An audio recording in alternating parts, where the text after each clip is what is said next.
Oi, salve pessoal, então vamos dar sequência agora ao nosso último dia sobre a crise da Venezuela, onde então estávamos analisando a crise e seus impactos. Então aqui os dados estatísticos na qual passou ali a Venezuela entre 2013 e 2017. Então, o PIB recuando muito, o salário mínimo caindo para o equivalente a R$ 77, extremamente baixa, a pobreza mais do que dobrando, quase dobrando praticamente, certo? E uma inflação registrada lá nas alturas, ok?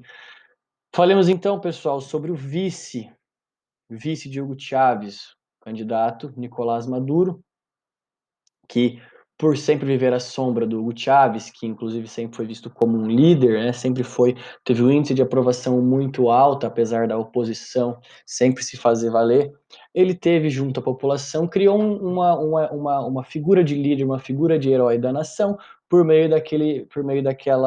daquele mito que eu falei para vocês, do chavismo, certo? Né? Então, do populismo chavista, e também do bolivarianismo. A aula passada eu falei Solano Lopes.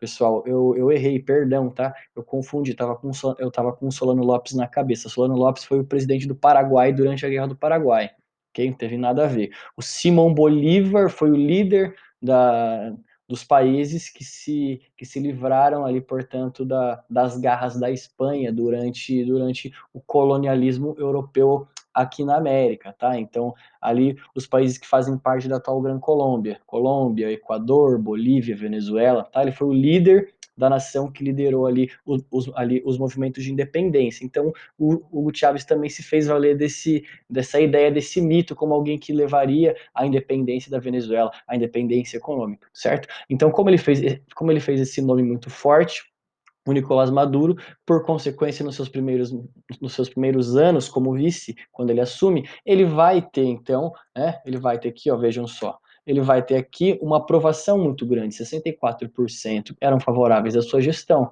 né? Só que acontece, em 2018 ele é reeleito, mas com uma eleição muito desconfiável, né? Uma eleição muito duvidosa, certo? Permeada por muitas denúncias de fraude. Então, nascia aqui mais um capítulo da crise na Venezuela. Né? Além da crise econômica, se instaurava agora também uma crise política, porque o movimento agora por novas eleições começava a ganhar força, principalmente por parte da oposição, que sempre foi perseguida no país. Lembrem-se disso, ok?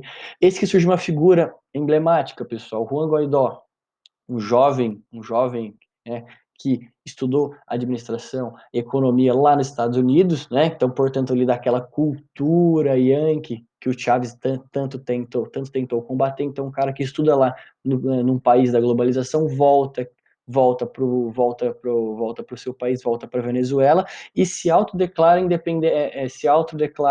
presidente interino do país, né? Por meio da Assembleia Nacional aqui, certo? Então vejam só, nós temos um presidente que é o Maduro, certo? Marcado então por muita oposição, mas que é vice, ó, é um pupilo do Hugo Chávez, que é uma figura incontestável com relação ali ao heroísmo político, certo?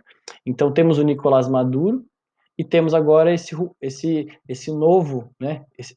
Esse novo pretendente à presidência da Venezuela, que é o Juan Guaidó, um cara muito novo, mas que tem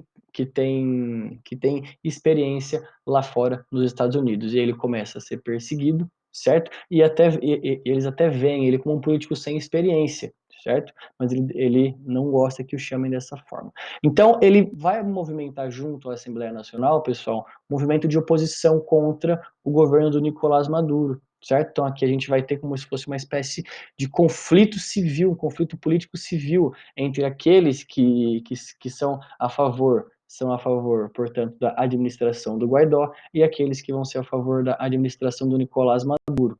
Lembrando que o Nicolás Maduro, pessoal, ele tem o exército ao seu lado, ele tem as forças armadas, então ele consegue fazer movimentos de repressão e de prisão, certo?